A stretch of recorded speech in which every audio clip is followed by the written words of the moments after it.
Greetings everyone, Nathan Nerdarchy here from Nerdarchy for Nerds by Nerds, and today we're playing my Holds of the Moradane campaign, my pay-to-play game, and it is Episode 5, Part 1, and with me I have a set of adventurers.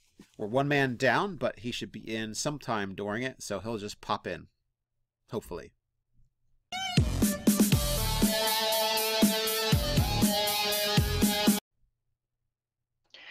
And I'm playing Silverthorn, a female wild elf ranger who may have learned some new skills recently. I'll be playing Bard, Health Elf, Bard, and Cleric.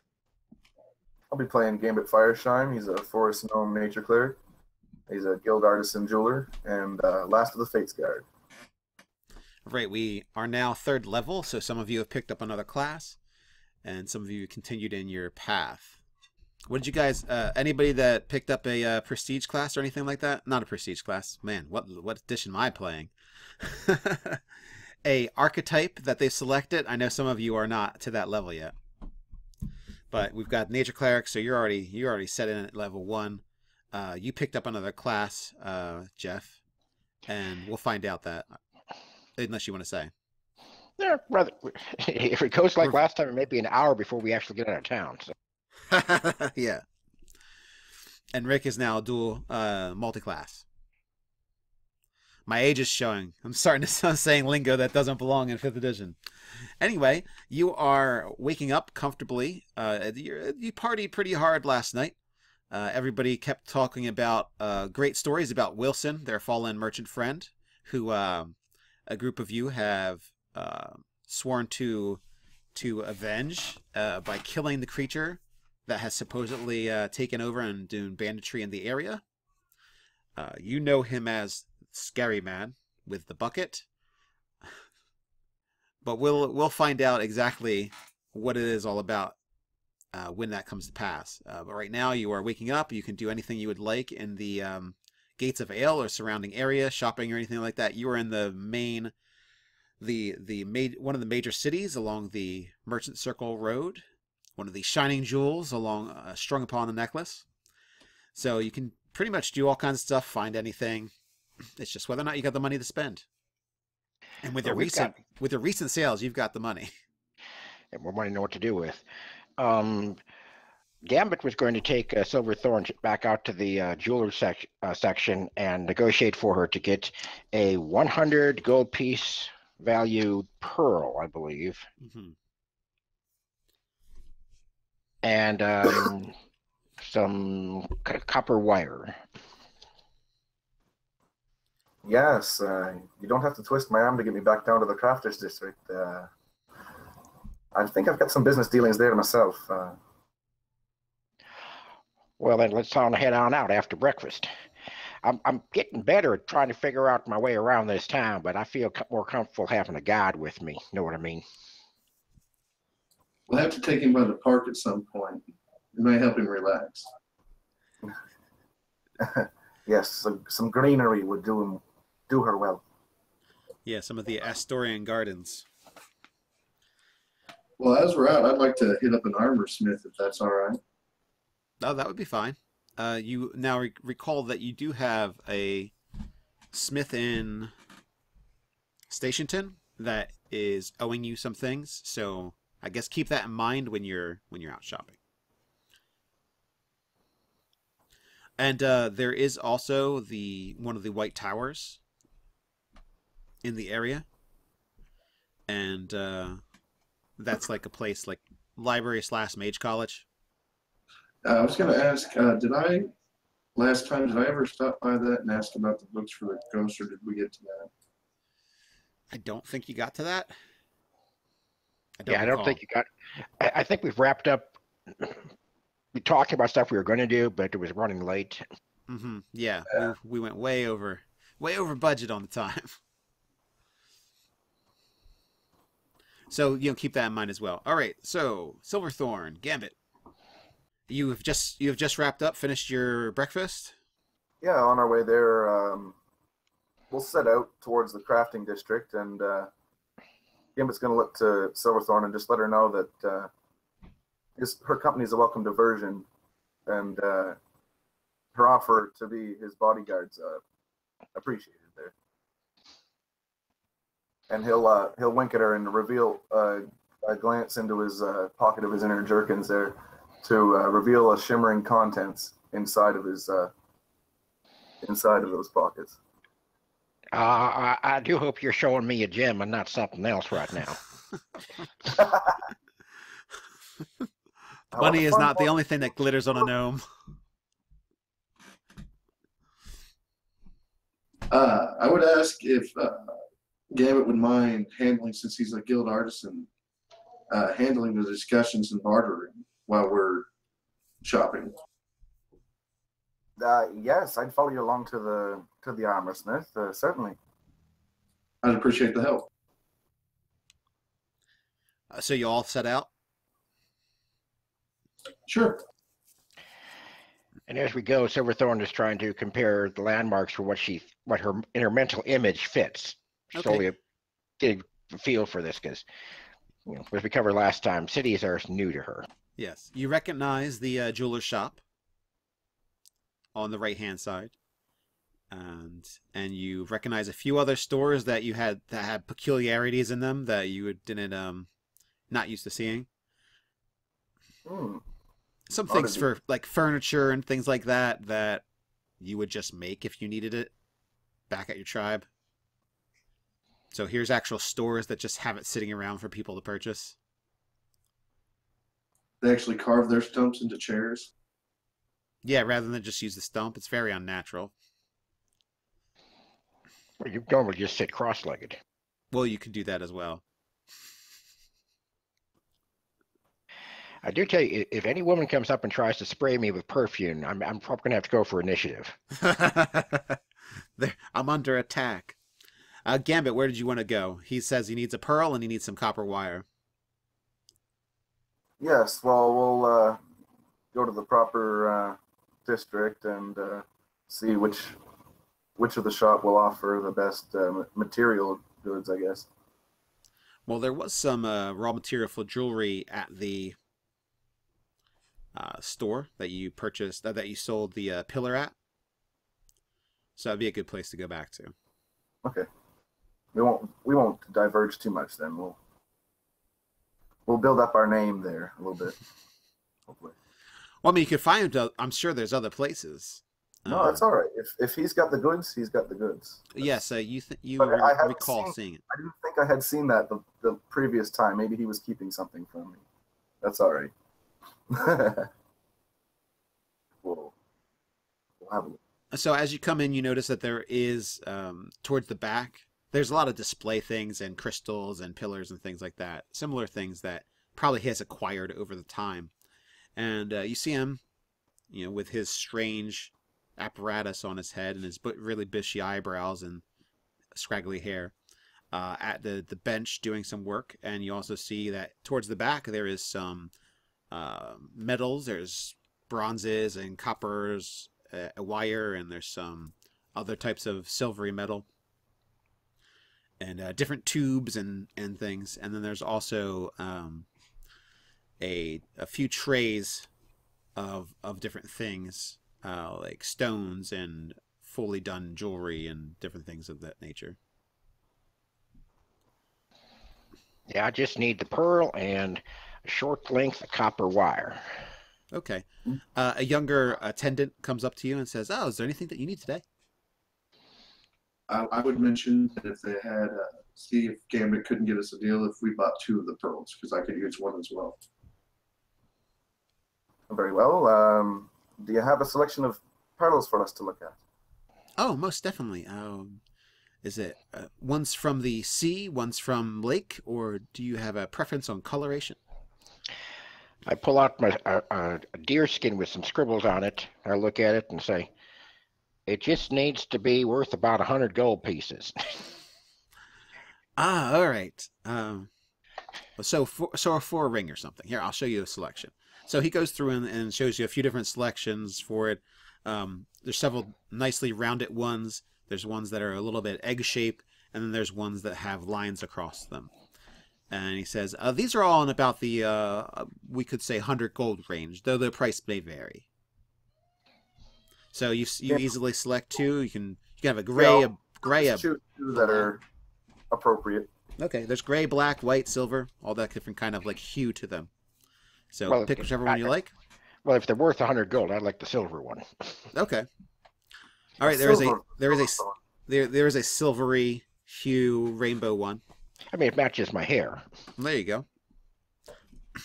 And for you, sir, did you want a gray one, a black one, or a pearly white? I'll take a black one. Okay. So he goes and gets you a black pearl. This is a few gold extra, but I'm sure that's going to be fine.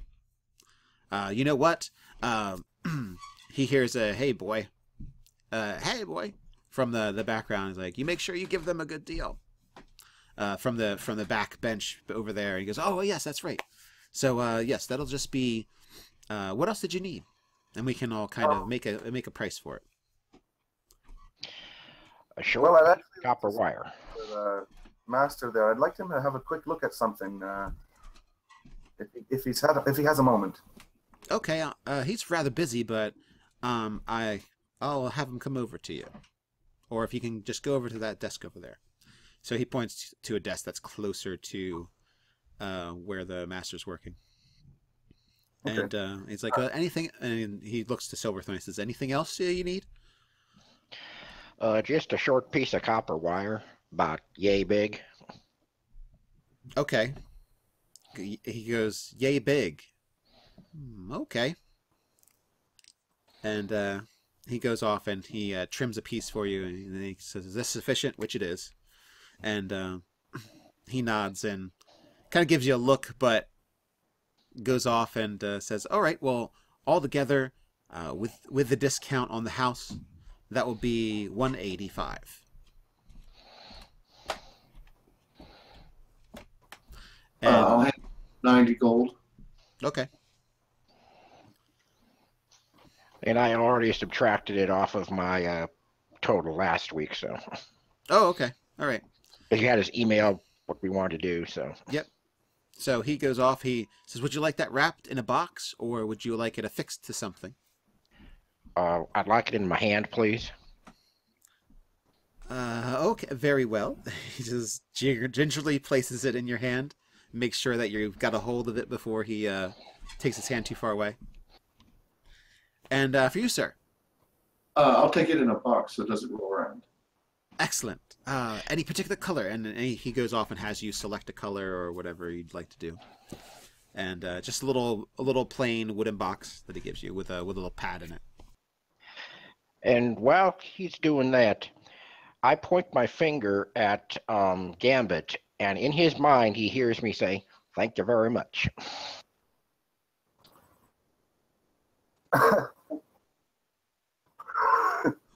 in that southern elf drawl that he's got there. I mean, wild elf common. What in the world?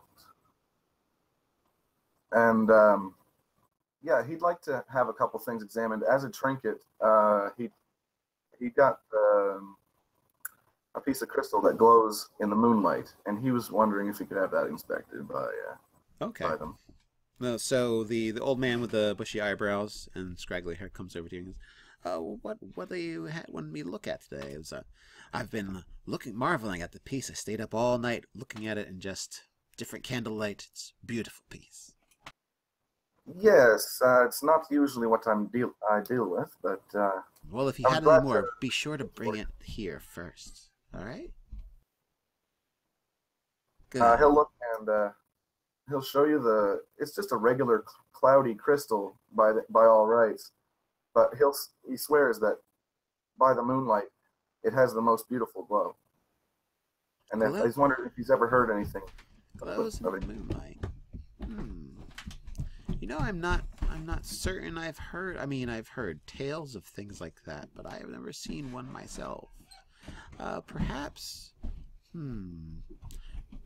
a wizard or such might have studied something that glows like you say. In the moonlight, that seems attached to some kind of nature spirits or something. I would think maybe something someone like that would know about. Okay.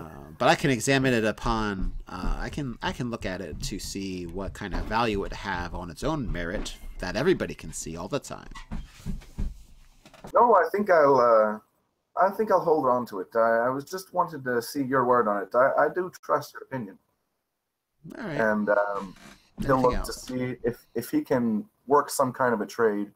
He has a few items he wanted to trade in return to also buy a few raw materials from the guy. Oh, okay. So I have those strands of fiber that came with the said they were fine strands of fiber, like silk almost. Mm-hmm. I think you got a spool of it too, but I think the spool's in the wagon. Oh shoot. I think the spool of it's in the wagon, but you do have like several pieces that are by itself. Okay, that's fine. I also had wanted to inquire about if I could trade in my old jeweler's tools on the value of buying a few things from him. Oh, sure. There's always a new lad or lass that's interested in picking up the craft. I'm sure they're in working order. That would be fine to trade. Okay. So, and go ahead. Okay, go ahead. No, go ahead. All right. So for the crystal's kind of what makes that piece altogether worth 10 gold. So the strands, they're probably like gold a piece. So that's going to be like 5 gold if you've got five bundles. Okay. The giant spool's probably worth a good amount, but cut in those lengths. Okay. You know, I wasn't sure on the definition of it all, so I had written it down. I was like, fine, silky fiber. Okay. Fine fiber. Okay, yeah, I'm pretty sure there's a spool of it, but the spool's kind of big. Okay. It's like this and like that wide. So it's like a big old yarn spool of it. Excuse me. Yeah, so altogether, I don't know what jeweler's tools cost. So whatever, like 75% of a jeweler's tool, he'll do in trade. So if they're 10 gold, he'll give you like 7.5, and then 5 gold for the strands. Okay, so Gambit's just going to go about purchasing a certain amount of fine gems he can work into jewelry and kind of like gold and platinum. He's going to dispense a certain amount of his funds to fund his work so he can craft something that's worth actually more than that. So you just want to basically convert your money into raw material. That's all I want. That's all I'm going to do on my sheet. Yeah. Okay, that's fine. Yeah, you can just change it over. That's fine. Like a 10 gold is going to be a 10 gold piece gem. You know, et cetera, et cetera. Cool. Without causing too much headache here. That's good. Yeah, that sounds great. But now you have whatever gemstones you want based on the amount of money you got. Great. So he puts that and he puts it into a special leather pouch, and he's like, "Would you like it some more secure in a box, perhaps, or a locked box? Yes, a locked case. I'd like to have it." All right. Well, he's going to charge you 5 gold for a small gemstone box, basically. Wonderful. Thank you. All right. And that'll be all. I had a pleasure doing business with you all. Please come back the next time you're in Crafter's Lane. Appreciate it. Thank you, sir. And he nods and smiles. When we get out to the street, Silverthorn, I'd like to look around, see if anybody's paying attention to us or inordinate attention to us. Oh, you do see a few people that are paying more attention than you would expect, but they seem to be looking you up and down, probably due to your dress, how you are dressed and how you look, and that you're all kind of got your gear on in a sense. So you look like adventurers. Any of them in armor with a circle of 12 coins on their arms? Oh, no. Mm-mm. They're not like a street gang sizing Nope. us up to gorillas. Doesn't look like it. If they are in a street gang, they're very incognito. I'd carry those pieces close to your person anything of value on the streets, just be wary. You do see every once in a while. You do see 2 or 3 people with the city of Astoria. Oh, that's what that 12 coins in a circle means? Well, no, that's the Merchant Circle Guild. The basically enforcers for the Merchant Circle Guild, and Merchant Circle Road. So those guys are and gals are all over the place, but they're not the city enforcement. But you do see a few people walking around that look like they're town guard for Astoria, the city guard, because they like to keep Crafters Lane not like a little more lawful than just any random old street. And when Gambit makes that mention about keeping coins safe, yeah, I heard about city folk. I don't have any that pouch on my side. It ain't got nothing in it but pebbles. Weight training and cut purse, disheartening. It's like putting a duck decoy out, you know. Anything else that you'd like to do in the city? The armor smith. Yes, not too far down the lane there is a armor smith. You see, it's a fist holding a hammer. All right, I'll go in and ask about see if I can get size for a piece of split mail. For split mail? Okay. You go in and it's kind of smells a bit of fat or oil, and there's a lot of oiled leather and oiled metal around. So many helmets and other things that you'd find in an armory. You can see that there's many different things there. So if you go up to the counter, there's going to be the person behind it. He is wearing a leather apron, and he has his gloves off and by his side. And he says, yes, how may I help you? Good morning, Smith. I'm looking to get a piece of split mail.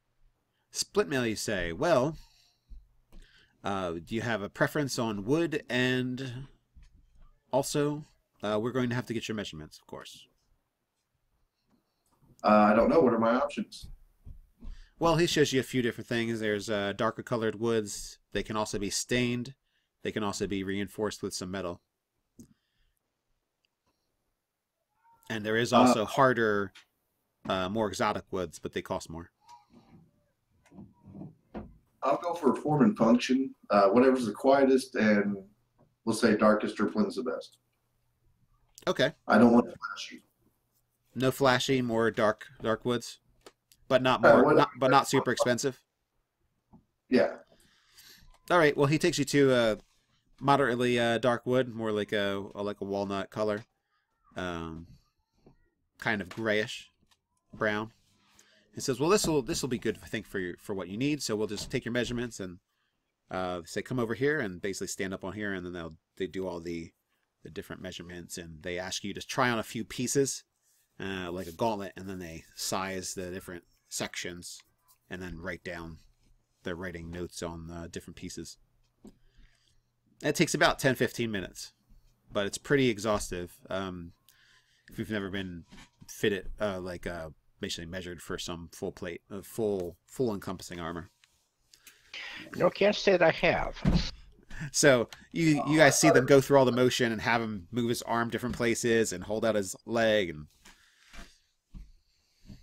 I'll poke around the weapon rack a little bit. all right. Anything you particularly looking for? I'm looking for something that's going to be able to lop this ogre's head off. All right. Well, there are. I don't have a slashing weapon. There are a few cleaver. I'm looking for like a cleaver. Huh? A cleaver? Yeah, that's what I'm looking for. Is like a large cleaver. Yeah. There are a few large cleavers. Look like they're for like cutting into cow or something like that. Looks perfect for the application. Yes. Well, don't forget, I've got my butcher tools right with me here. I hadn't quite thought of that. I thought maybe the one last blow might cleanly sever The beast. If you can get that high. Fastball special you up there. I thought it was Silverleaf with a little skinning knife, just like this gate, taking apart an ogre. Well, what I have is good enough to butcher a deer. I figure it can do other stuff. Just might take a little longer. Yes, a dead one that's not moving. Okay, he'll stick his coin purse back in his pocket then. Oh, okay, you don't want one? Oh, fine, I'll set it back on the rack for now. Oh, all right. Well, I mean, two people trying to cut his head off at the same time. That'll be dangerous for him. Do they have any leather or studded leather armor here? They do. I'll window shop, but I'm not going to buy anything because we don't have that sort of stuff back in the tribe. Yeah, they're using metal fasteners and all kinds of stuff, and you don't usually see enough metal that you'd stick it through pieces of leather and call it good. This stuff does look nice, though. Yeah, it does. It's well put together. It's well made. All right, he says, well, that will be it for you then, and let us know if you need any changes made to it or if you've decided on another material piece. And if you want any insignias burned in it or anything like that, symbols. We are aligned with the local Church of the Light, and we'll be fine with putting any godly symbols you're interested in that belong to that faith. Referring to the split mill? Mm-hmm. Okay, so I don't, they basically fit it to me and I get it today, correct? They've taken your measurements. They're going to have to adjust and mess around with it. So I don't think you can get it today. Does he want to have me pay half now and the rest on completion? How's he want to do it? Yes, that would be best. Yes, half up front and then half when you pick it up. When would you like this by? That'll work.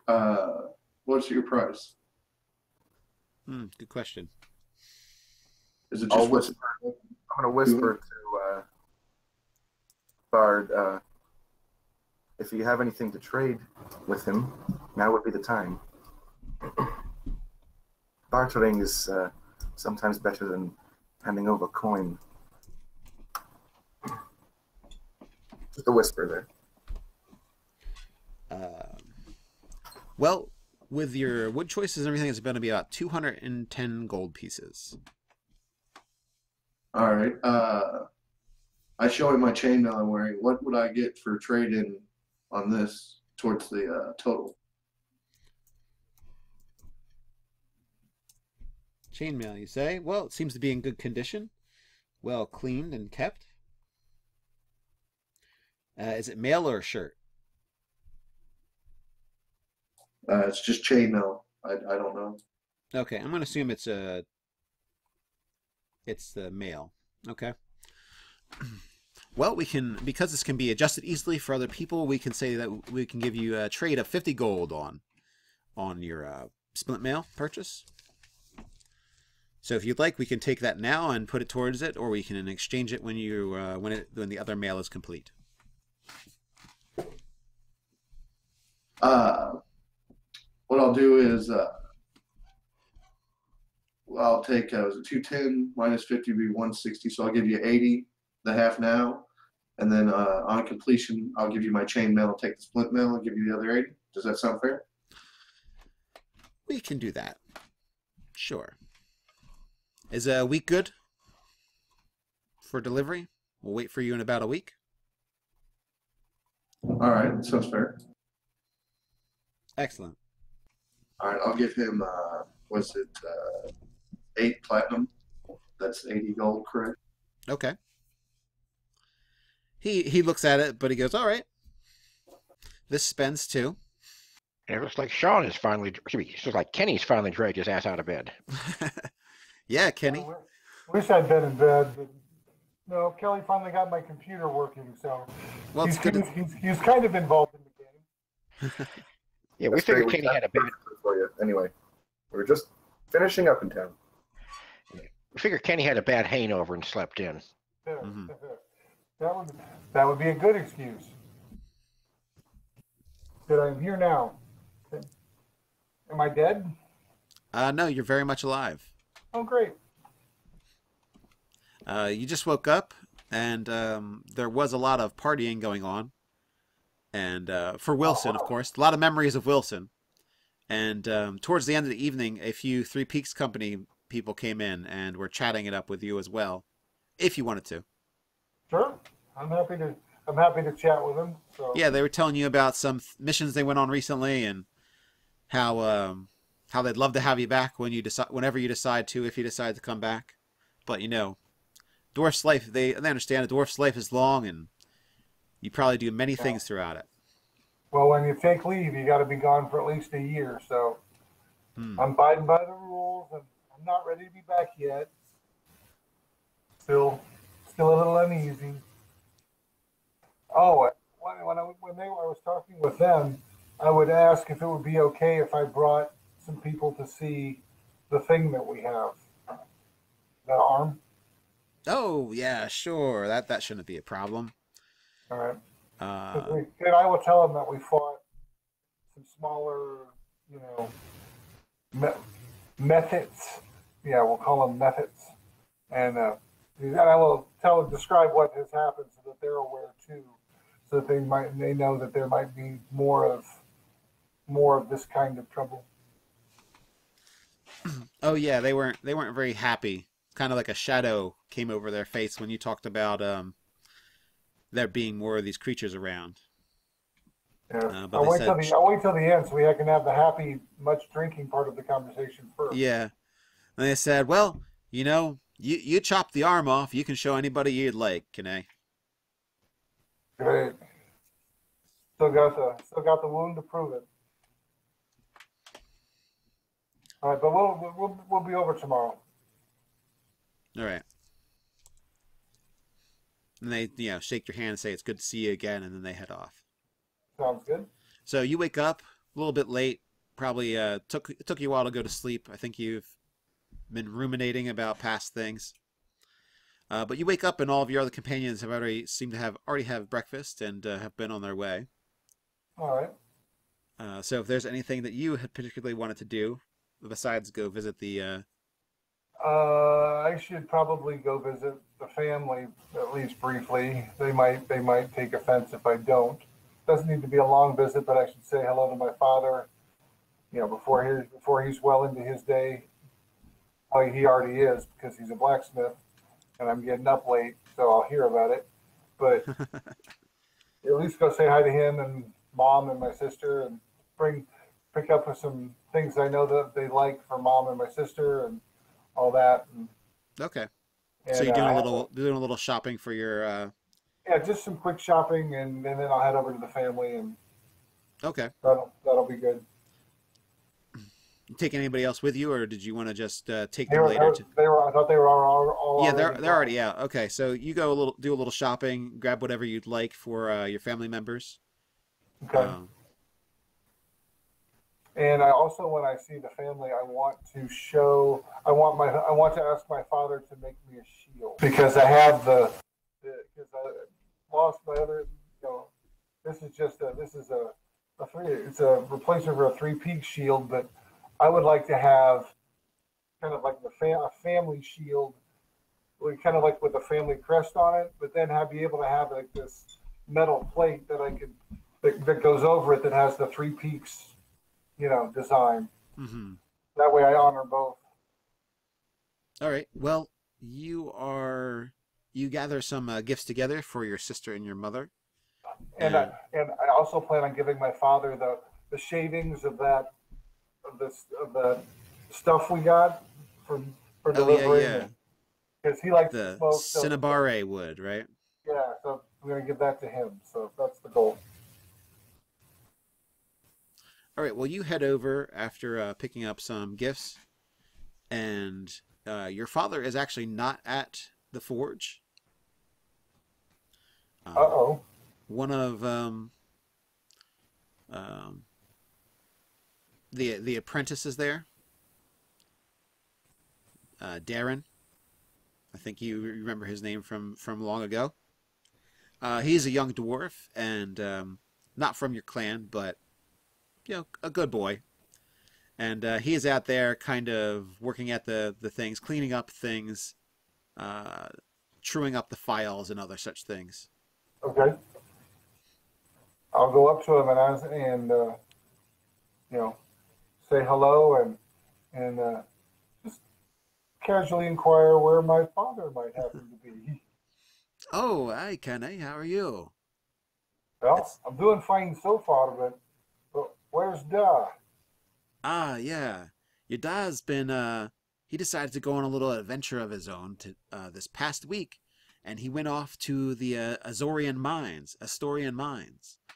He wants to pick up some special ore that has been rumored to be in that area. He took some people with him, but he probably won't be back for another week or so. Well, that's fine. As long as he's not getting himself into any trouble. Yeah, there shouldn't be too much trouble out in that area. He does, every once in a while there's an odd goblin or something, but for the most part, I'd say it's a pretty safe area. Sounds good. Well, then I'll catch up to him the next time. Oh, but could you pass along a request for me? Oh, sure. I'd like to have him make me a shield. A shield, so with the family crest on the front, but then also with a metal plate that could be detached that has the Three Peaks logo with my rank on it. All right. Well, how about I draw a picture for you, and we'll decide on the design right now. So he takes a piece of scrap wood and starts charcoaling on it. Perfect. And I said, now keep this pouch safe and give it to Don when he gets back. It's his reward for a good trip. I'll give it to him. Take care, Kenny. All right. Thank you very much. And I'll go and see Mom and my sister and just drop off the gifts and tell them I'm headed back out of town, but I had to come in and see them and do the quick come in, hug, kiss. Yep, I'm back out the door. Yay! They give you hugs. They're overjoyed to see you. They didn't expect you to be back so soon. Did I happen to catch them in the middle of baking anything? Yes, they were actually cooking some things. Well, they kind of take care of the hold when it comes to food. So they're past. There's some still fresh breads and making some meat pies and other things. And they say they're very happy to see you. And they were worried you were going to go on to Dresden and hop on some ship like some mad merchant. No, I'm not getting on a ship. No, I'm just need to clear my head a bit. I'm not going off. I'm not going thousands of miles away. No, not much use in that. Well, we worry about you, love, but we'll see you around.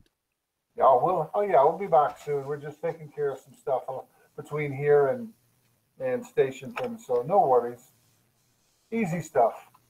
All right, they're very overjoyed to see you, but they understand that you're busy with working and things, and they're happy to see you come by. Great. So they send you off with some food and some bread and things. There we go. And your mom takes you aside and says, "And here's a small cask of ale for you." So she's got the special clan brew. You're always so good to me, Ma. Make sure to share it with any of those friends that you travel with if you. Right, I'm sure I'll get to share in that sometime soon. Yes. Yeah, sharing. That's what I'll call it. Or any friends you meet along the road. Absolutely. Well, we've got to, spread the brand, Mm-hmm. So they wish you well. They get back to industriously cooking for way too many people. All right, and I'll head back to wherever it was we were going to meet up. So I'll be happy to sit if we're meeting at the inn, or I don't know where we're meeting, but wherever it is, I'll be happy to put my feet up, have a mug of ale, and I'll be happy to smoke a little bit of that wood shavings too. Cinnabare. Yeah, I'm feeling pretty good. All right. Well, you set yourself down to do that. You three, Gamut Bard, Silverthorn, if you are finished with your outings, then you know where you can usually find Kine. We'll have to go rouse him now, about this hour.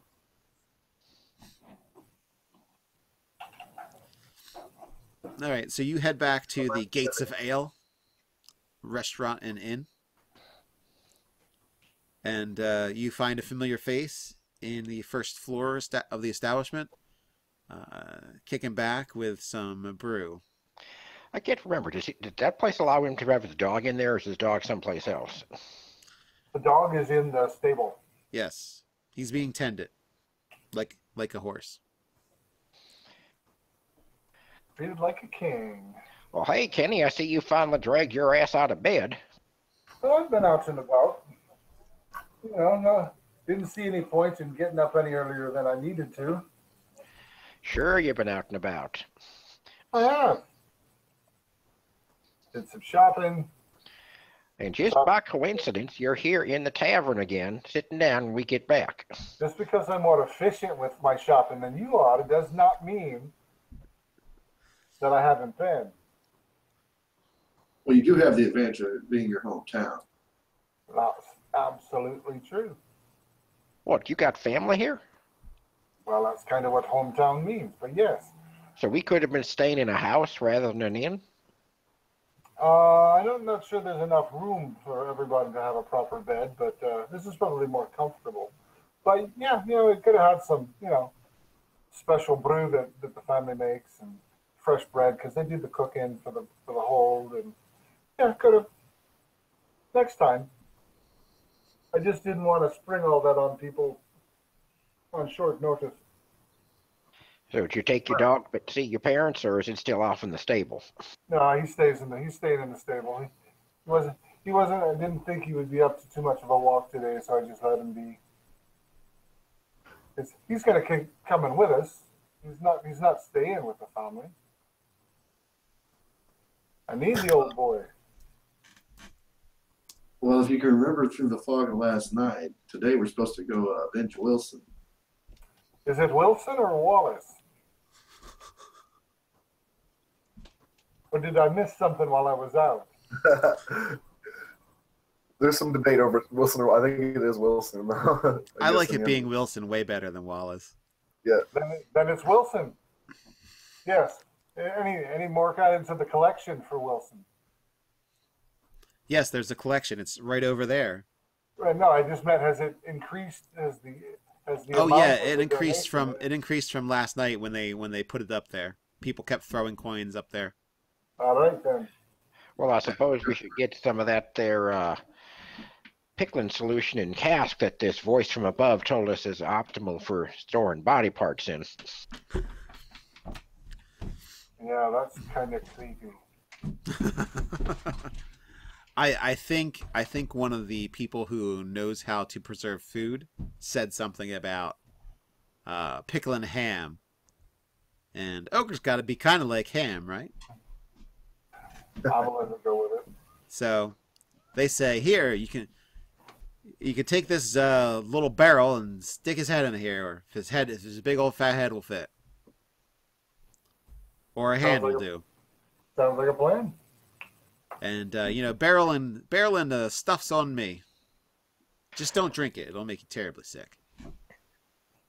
Or the innkeeper here mentioned something called a checkout time. Do we need to leave before that, or the charges again? That's a very good question. We can store your things if you'd like to leave anything here. But we like to keep the rooms available for people who would like to pay. So you're free to pay for another evening or a week at a time if you'd like. Or we can put things into storage for you. Well, do we have anything that we're not going to take with us? I mean, we do need the wagon, don't we, to carry this barrel around? Well, it's either that or strap it to somebody. No, I don't want to do that. I don't want to walk for days with a full barrel on my back. That's shite. No, thank you. Well, then some kind of wagon would. Maybe a small beast of burden there before we leave town.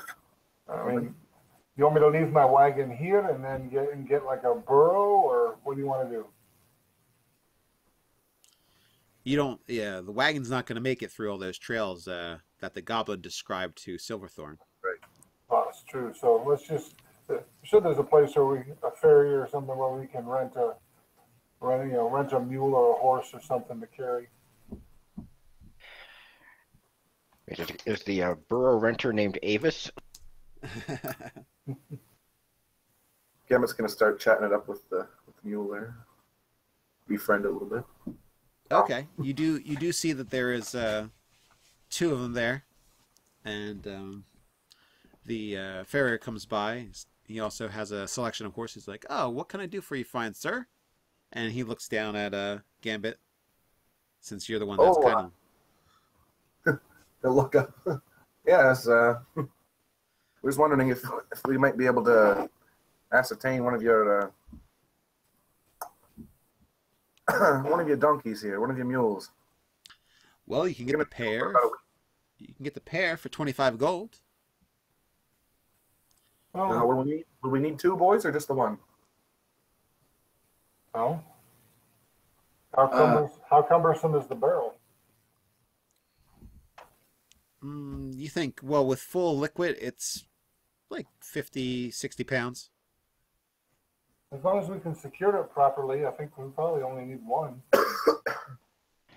All right, well, there'll be 15 gold for it then.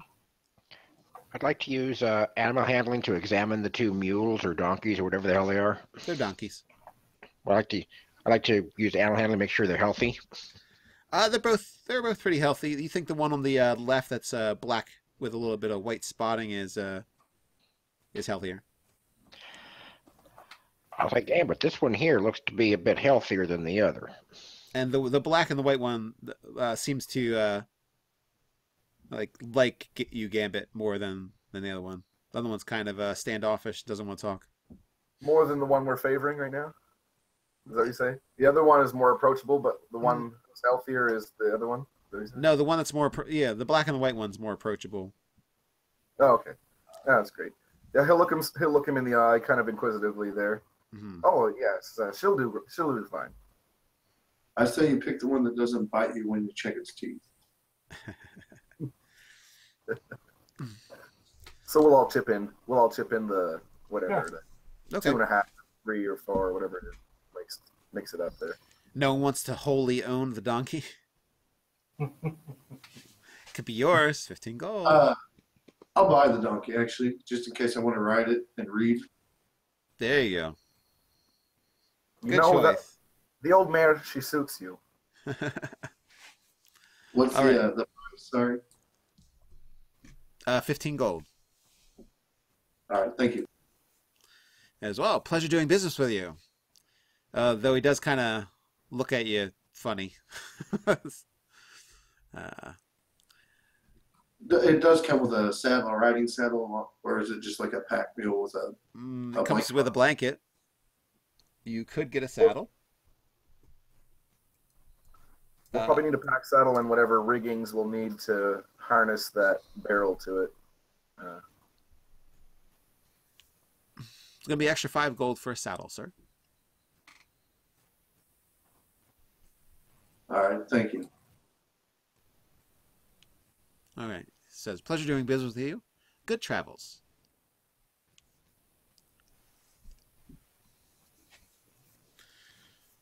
All right, you've got your donkey. You've got a saddle for it. You've got the barrel hooked up. I got all my stuff out of the hotel. All right. Yeah. Well, and when we come back, I'll introduce you to the family, and we'll see if we can be comfortable there. Once we're successful with this Wilson business. Off for adventure. Tally ho. So I guess we have to swing by and pick up your dog. No, he's staying here because he goes with the wagon. So he's not young enough to traipse about for days at a time. Don't you want to at least say goodbye to him? I did this morning. Well, that'll have to just wait for another time. I know I'm being led somewhere. I'm just scared of where it's going to go. We'll save it for later. We are coming back, so I'll see him. So you'll Well, I want to say goodbye to him. Go right ahead. Gives me more time for another ale. Life is good. So if That was everyone's fun. ready, we can we can get together and head on out. Sounds beautiful. But Wilson, Before we go, can I spend about 10 minutes using prestidigitation, cleaning the donkey so it doesn't smell and stuff? Oh, sure, yeah. You hit it a few times with it, and it'll be like it just came out of the bath or something. Yeah, because I plan on riding him. I don't want to smell like a beast of burden. Good point. And it should help with flies, hopefully, too. It's a possibility. Should be on its way to making it a cleaner ride. All right, you head out through the tall walled gates of Astoria, headed south, back down the road that you once came from Stationton. And you know that it's about from where you've dealt with where you had that run-in with the goblins was about a 3-day travel. And I believe we left off with you. That's where you were going to be heading back to. yeah, well, that's where we had to know about the trail to find our quarry. Yeah, the goblin who we had captured gave us reason to believe that that's where we could find the scary man with the bucket. Okay. Yeah, the first night out, yeah. When it gets time to stop at the night, are we out in like the wild area yet? You got basically half a day travel in before it is getting dark, and there are some pulling off stations where you can settle down and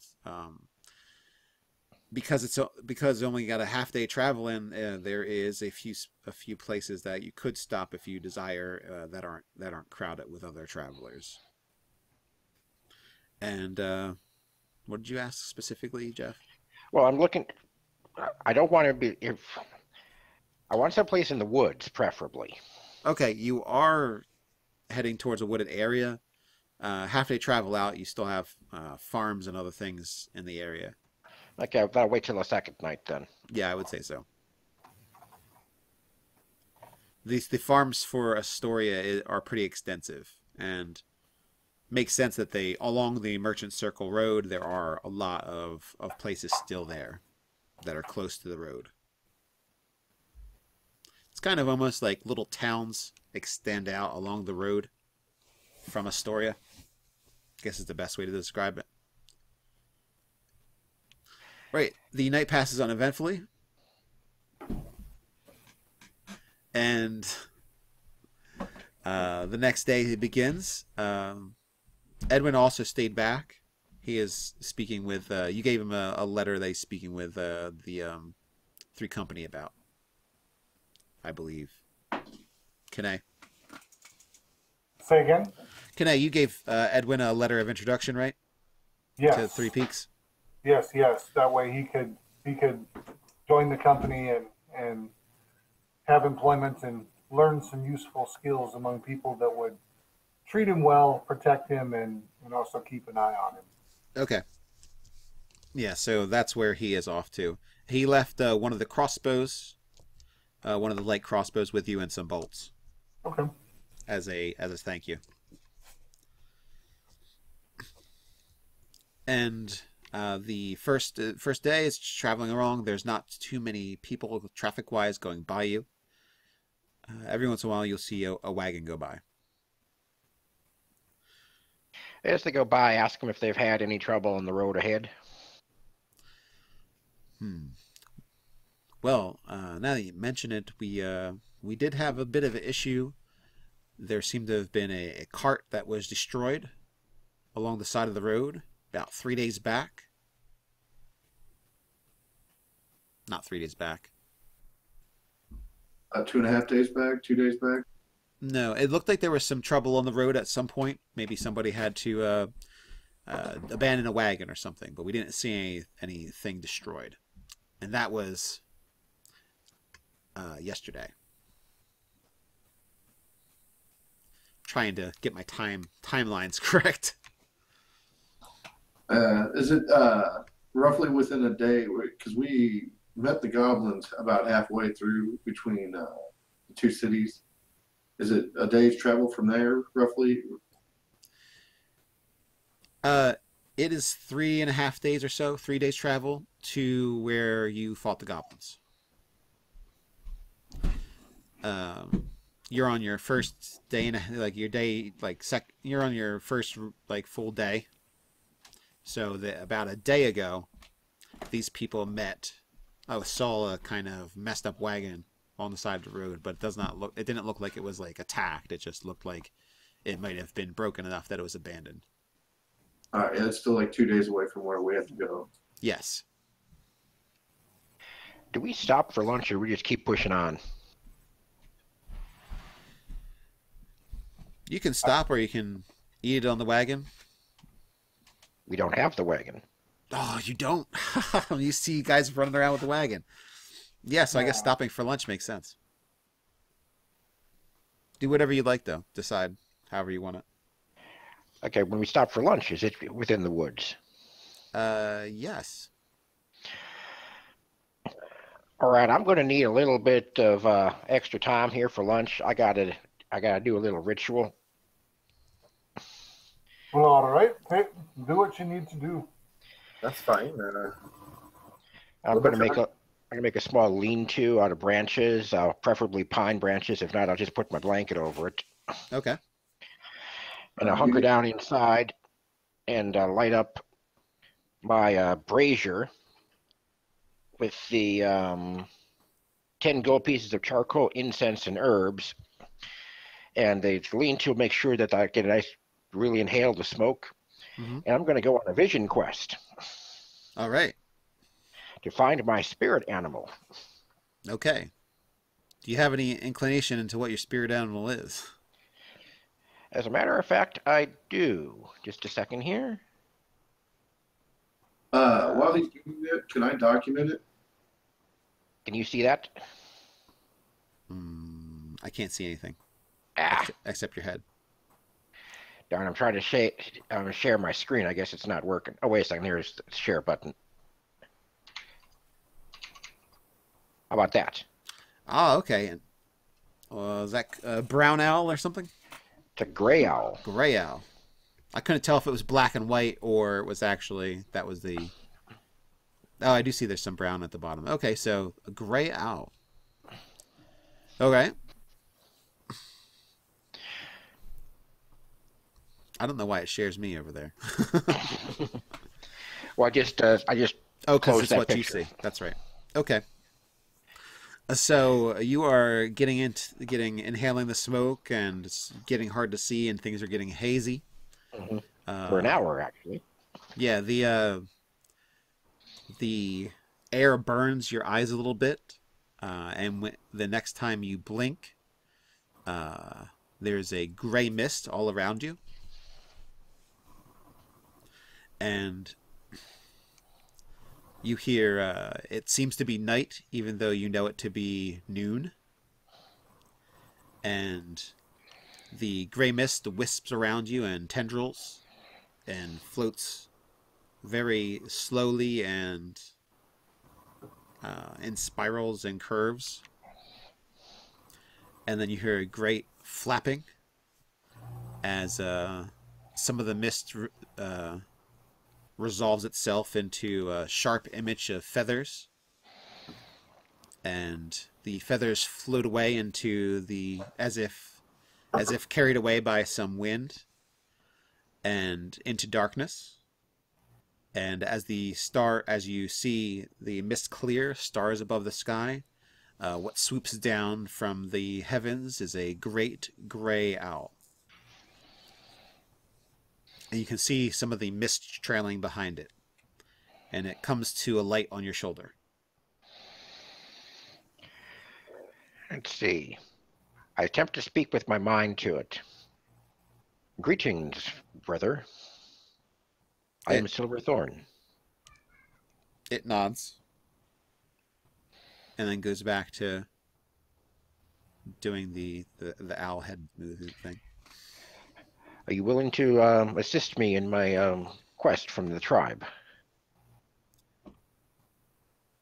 It spreads out its wings and nods again, like a bow. I would like to call you Moonclaw. Do you like that name? Fine. Let us return. Let me introduce you to our friends, and I have some fresh meat for you. It nods. Does like the bird head bob that time.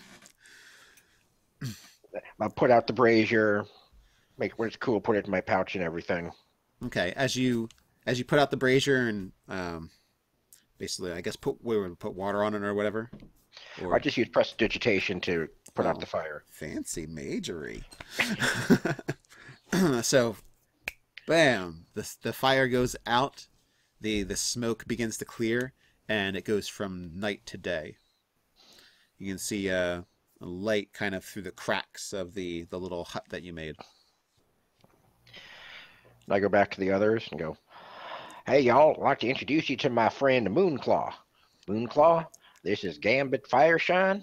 This is Kenny. And this is Bard."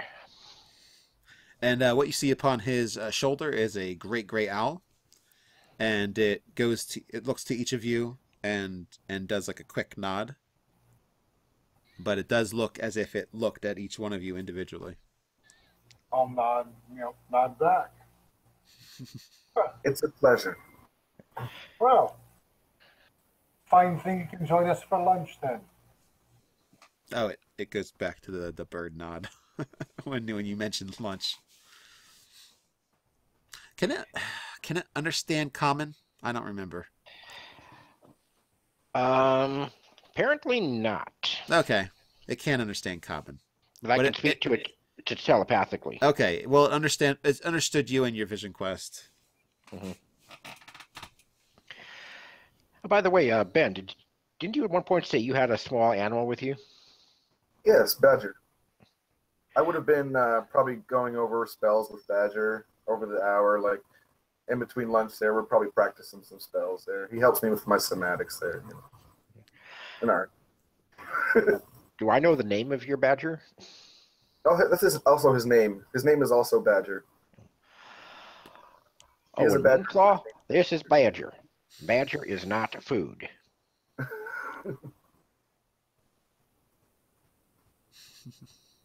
So we've got a Yeah, badger. Badger will do a greeting. He'll stand up almost like a person and Do a little head nod. So we've got a badger named Badger and a bard named Bard. I think like this is a band or something. Since we're in the mood for naming, I'm going to go ahead and name my donkey Spot because he has the white spots. Excellent. Thanks for not naming him Donkey. Although that would have worked just fine. Oh, now I'm feeling a little left out that I don't have an animal. You have your dog. You abandoned Well, yours. but he's not here. I did not abandon him. I left him for a life of luxury, being tended to in a spa-like atmosphere. 6 or 7 days. Yeah, he's not a puppy anymore. That's why I had the wagon. He could ride on the wagon. Anyway, lunch is complete. You have your animal companion. Everybody has figured out their names for things. Moonclaw. Oop. Hit my computer. And you go on. Not much incidents. Not much actually going on. There seems to be probably about as much traffic. You run into 1 or 2 merchants a day, at the most. And the day goes by uneventfully. You can stop for dinner, stop for setting up camp, and you're about 2 days out from where you need to be. Once we start getting closer now, I would suggest we don't set up shop for night at the waysides, because if there are goblin raiders, that's probably where they're going to strike. Like, we might want to set up in the woods just off with our watch, I guess, the night watch that we set up. yes. We can do that. although if you really want to be tricky, we'd set up our camp so it looks like we're camping in the regular spot, so that they would come in and try to attack us, and we'd ambush them from off in the woods. But I said no need to necessarily do that. But I do like the thought of not being where they think we'll be. Yeah, a fake camp might work. Never know. You might get a band that comes in and attacks, and then we can deal with them. And there's fewer people for us to deal with later. The second night goes by uneventful. Oh, what I forgot to mention, when we stopped for the night, I set up an alarm around our camp. All right. It's good to know. Regular little animals will set that off, or is that just for, you can set it for like humanoids? Let me double check. I believe it's anything that I have to specify what doesn't set it off, I think. Okay. And anything other than that, anything larger than tiny, but let me double check here. You can designate what won't set it off. Until the alarm goes whenever a tiny or larger creature touches or enters it. And I can specify which creatures won't set it off. So, of course, Moonclaw, Badger, Spot, and 4 of us. All right. Well, the alarm doesn't get set off by anything. The next day goes by uneventfully as well, unless you'd like to stop and do something or have something particular to do before the end of the day. Yeah, I'm good now. Okay. No, I think we just want to. On the day that we think we're getting close, I want to cast a spell, but other than that... Oh, wait, I did think of something else I'd like to do sometime along the way. Bard, you still got that... Okay, Bard, you still got that there silver or crystal coin? Is that right? Crystal what? You have a crystal coin disc? Oh, Whatever. Would I look at that for a few minutes? sure. And as a ritual, I'd like to cast Detect Magic on it. Okay. It does have a slight glow to it, but it seems that it's magic that is dissipating rather than magic that is on it. Well, since it's still glowing, I'd also then like to cast Identify on it.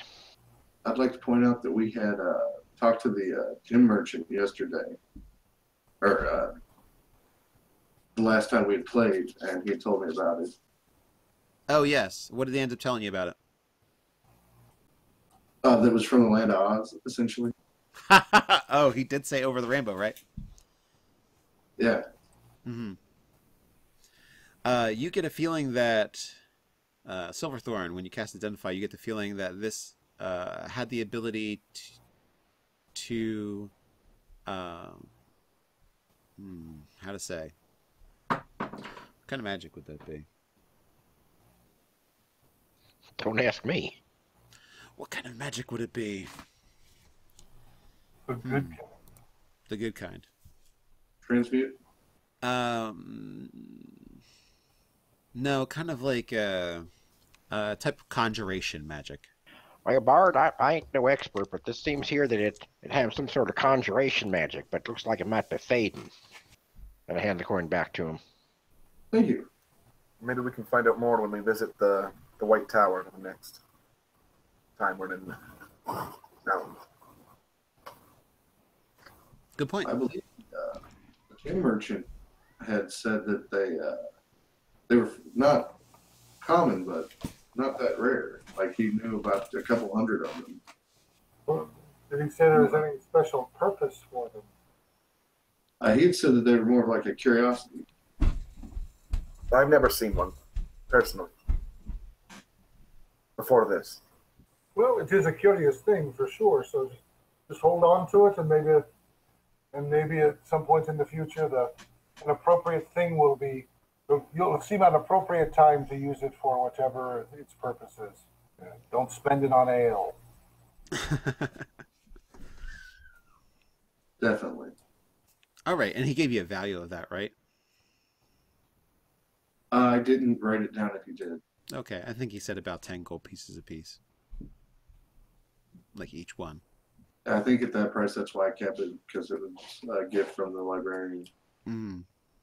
Yeah, he did specifically mention that Bard should probably hold on to it. Mm-hmm. All right. So the next day, you head out, and you're about a half day's travel away from the place you were ambushed at. Let's keep an eye out now. I'm gonna cast. Let me see here. I'm gonna cast aid on the party, or on the other three. Add 5 to your max hit points. Okay, what's that, 8 hours? 24 hours. Okay, great. Let me double check that here. 8 hours would be enough too. Just want to make sure. 8 hours, sorry. 8 hours, and it's +5 to 3 creatures to your max. 8 HP. Great. Boys. It's really great to cast as a higher level spell too. It's good. It's good stuff. And that's, I didn't take that, just those 3. Sorry. Go ahead. Mm-hmm. As you come up to the ambush site, and you know that, like, to the left, Silverthorn, you remember running through the trees in the valley over there. And you remember what the goblin told you about how many times you were to go a certain place and then where to look for the hollow tree door. As you come upon the ambush site, you see that there is a cart that looks like it's been badly damaged. And there are some things you recognize as arrows that the previous goblins has shot your way. And there is a dead horse, as well as some overturned goods and smashed crates. I'll go look to see any signs of survivors. There is some blood about, and there is a dead goblin, but you do not see any people, non-goblin people. Can I tell about how long it's been since this happened? You'd say probably about a day. And has it rained in the last day? No, it has not. Then I'll look for tracks. Okay. You see tracks leading off in the direction that you'd expect, and it looks like there are about a dozen goblins and two humans. Looks like the goblins got some people and took 2 of them off that direction. Follow Silverthorn. He's got the trail. Find a place safe, like off the sides, maybe some trees, and tie off the spot. Okay. Just leave him with his cask. Yeah, but not by the dead horse. I don't want to freak him out. It's just a good idea. He wants to go wide around the smell of blood and the messed up wagon. As I start tracking, I'll send Moonclaw around, just sort of slowly circling around up above. Let me know if he sees anything. But he does see kind of the tracks going along the path. Oh, excuse me. If he sees goblins, let me know. Yeah, he does not see any goblins. I can't just allow him to use his judgment. Yeah, he does not see any goblins, so he does not say anything to you. Otherwise, he'll be saying, squirrel, squirrel. Ooh, a squirrel. Do you all want to travel along the path that Silverthorn is marking out? Yes. We'll follow behind, keeping her within sight anyway. As long as my short legs will carry me. Okay.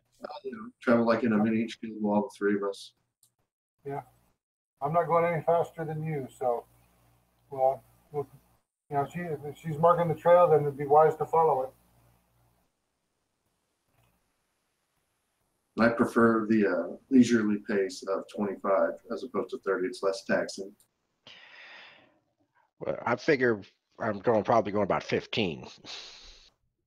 I mean, it doesn't seem to be any hurry at this point. It's been a day since they dragged him off. And as I'm going, I'll attempt. I don't know if I can be fully stealth at this level and still track, but I'm trying not to make a lot of noise. Okay.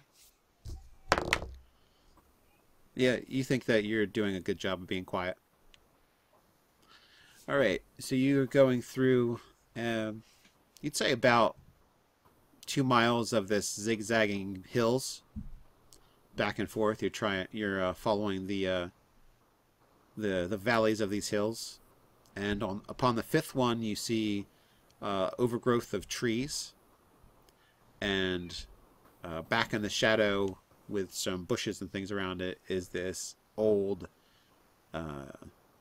tree stump. It's a very large tree, an ancient tree, and it's about 3 or 4 feet across at its widest point, and it's gnarled and about 10-15 feet up.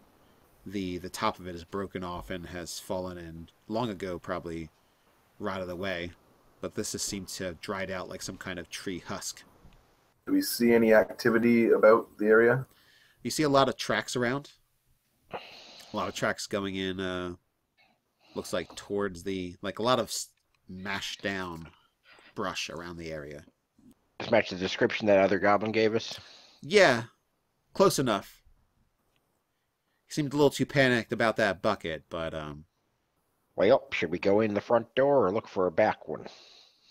Goblin didn't mention anything other than this front door. Well, seeing how you're the only stealthy one, it may be better if you can't find it, just go in the front door. did he mention a back way to get in? He did not mention it, and I don't think I asked. Hmm. We'll all sin like we own it. And spend a little bit of time looking for a different way in. Do you want to spend time going around the place? Sure. If the person who is most likely to find that thinks that's a good idea, then let's do that. All right, yeah, we'll look around a bit. Look for probably if they have fires on the ground, should be smoke coming up out of the ground somewhere. Would you what would you need? Like an investigation? Investigation work fine, yeah. Now remember what Sean said. Never ask the DM if you need to roll. There you go. It just opens up a whole world of trouble that you don't need. Investigation will work. I got a 21, so that should help. Yeah, you are pretty certain that there aren't any other ways in and out of this place. You don't see any smoke from some kind of side burrow or anything like that. You don't see any obvious holes or tracks coming from someplace else. Well, then I guess it's time to go on in. Guess it's time to face the bucket. I almost would have brought a bucket just for the psychological effect. Could just walked in through all the minions holding it in front of us, and they would have ran in terror. Guess you should have bought a big bucket. We could always cut the barrel in half and make it a really big bucket. Or minor image. We could spend an inspiration to say we did bring a big bucket. You could. You know what? I will spend an inspiration. I've got like 3. Oh, you've got plenty. We brought a big bucket. It's like, how much do I owe you? For a big bucket, what are you saying? Like a 10-gallon bucket? Yeah, that'll be big. One big enough for a goblin. Yeah, a goblin-sized bucket. Okay, so it's more like Cask. it's more like a cut off a half barrel with a metal bar attached to it. So you can lug that through the brush. Silverthorn looks at that and just rolls her eyes. Where were you hiding that part? Well, that's not a question you want to ask. Oh. It was on his donkey, of course. The donkey can carry plenty of stuff. And now you know what we're going to have. Dueling buckets. Bucket duel. So for those of you at home, basically, I allow inspiration to be spent on things that you could have reasonably purchased. And they were just in a town not too long ago. And could have reasonably purchased a bucket. And the goblin we interrogated last week was terrified of the bucket. Of the bucket. He was more traumatized by the idea of the bucket. We have no idea why yet. All right. Yeah, you have no idea why it's true. And Silverthorn does not believe that we accurately guessed what the bucket looks like, but whatever. But we Well, have hey, one. you didn't ask him how to describe it before you slit the poor thing's throat. Regardless, this should be imposing. I'd like to start sneaking down into the entrance to this place. Okay. Another reason you could tell that there wasn't any side entrances is because the smell that you smell right now was not anywhere else in the forest. And it's definitely a goblin den smell. Creatures that don't care where they put their messes and don't care what rots in the corner have definitely been living in this hole in the ground too long.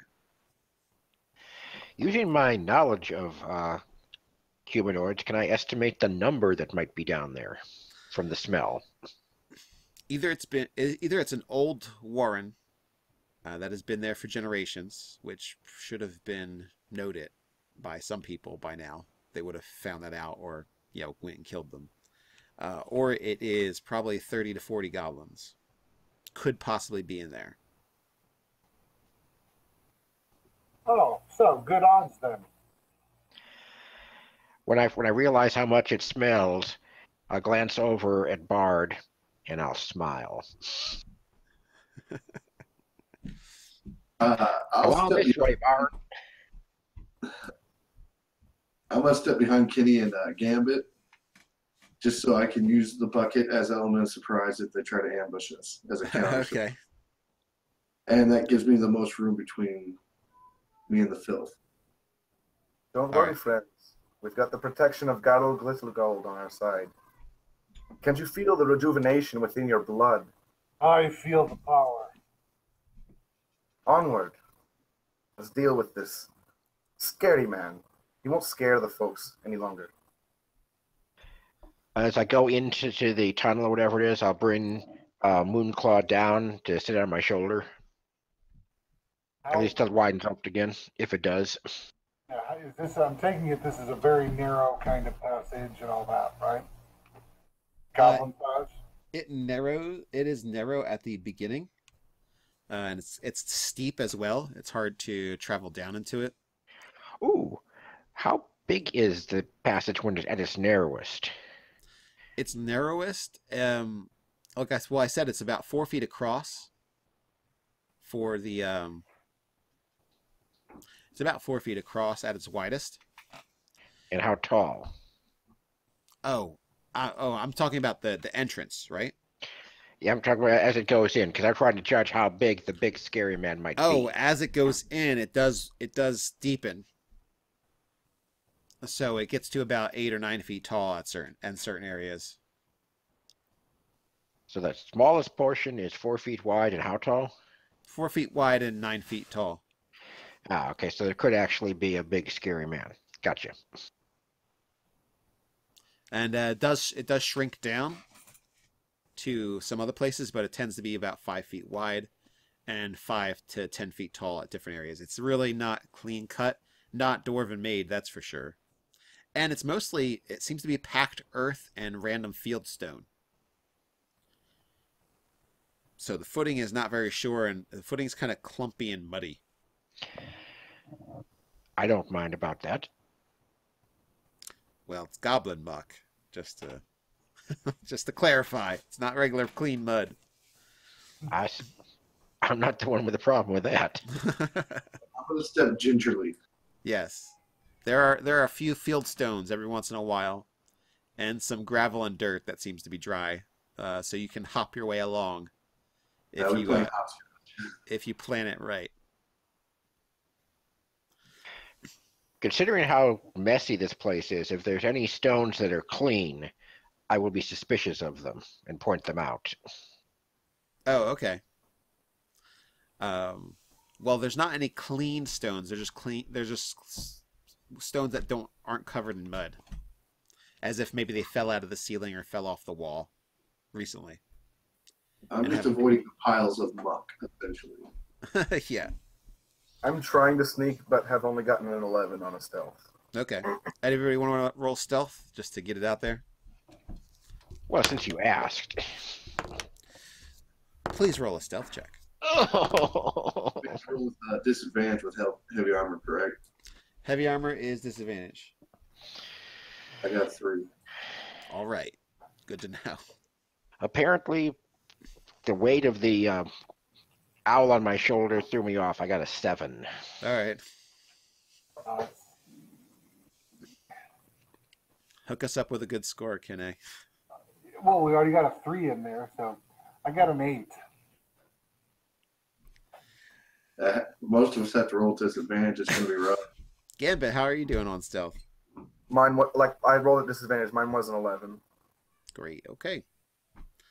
Well, Using your size to your advantage. you don't hear much except your own sloshing through the muck and scuffing of boots on things, and every once in a while if someone touches a wall, some of it crumbles to the ground.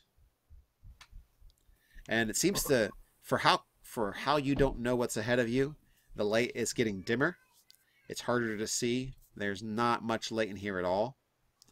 And there's also not much sound going on. You don't really hear, it doesn't echo in this place because it's made out of the soft mud walls, not much stone.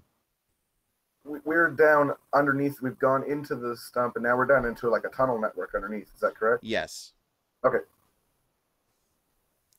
Yeah, as you went into the gaping maw of the dead tree, you were able to walk down a steep incline hill, and then it opened up into this 4 or 5 foot across by 5 to 10 feet tall place. It just seems to be a tunnel. You do see up ahead that there is a split to the right and left. And are there equal number of tracks going to the right and left? It's hard to tell in the muck, but you would say that there's definitely like a throughway to 2 different places. Can I pick out the human footprints? Oh, the humans have been taken to the right. Then I motion to the people behind me that we should be going to the right and Okay. continue that way. As we go down the right, I'm going to start every, we'll say, 10, 15 feet, checking behind us, making sure nobody comes up behind us. Okay. Has everyone can see in the dark a bit? Yeah, we all have dark vision. All right, I just wanted to check. It's you have some light filtering down, but it's not reflecting on anything. It's just hitting dirt. So it's not very adequate light for, lighting up this area much at all. So it is getting very difficult to see beyond, like without your enhanced vision, you would not be able to really see in this area at all. Okay, then every few feet I'll stop for a moment and look through my familiar's eyes, and he has 120-foot dark vision. Okay. Well, you have. I'm just saying, like, your dark vision allows you to see the grays and kind of like outlines of things. I'm mostly concerned with movement, Mhm. which I'm assuming wouldn't be hampered as much. No, it isn't. Bard, you've checked behind you about twice now, and Silverthorn, you hear ahead of you a movement, a scraping of a sword out of the sheath, and you also, Gambit, you hear behind you the chittering of voices that you believe to be goblins.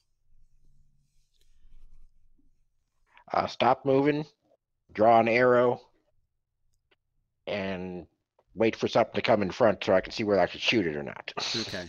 So the path started to bend, and around both of the bends coming towards you, you see the shadowy forms of goblins. Many of them have swords, and some of them are carrying these big knotted ropes. From in front or both front and behind? When you turn around, you see them in the back behind you as well. All right, let the new group know that we're basically in a crossfire. Yeah. And when you say something, you hear the goblins start in their raspy and squeaky voices shouting, "Get them, kill them, capture them." For those who understand Goblin. Well, then I'd like to fire my bow. Okay, so we'll do initiative. Thanks for watching, everyone. Let me know what you think in the comments below. While you're at it, like, share, and subscribe. And join us next time for part 2 of episode 5 of the Hold of the More Danes, where they fight the Scurry Man.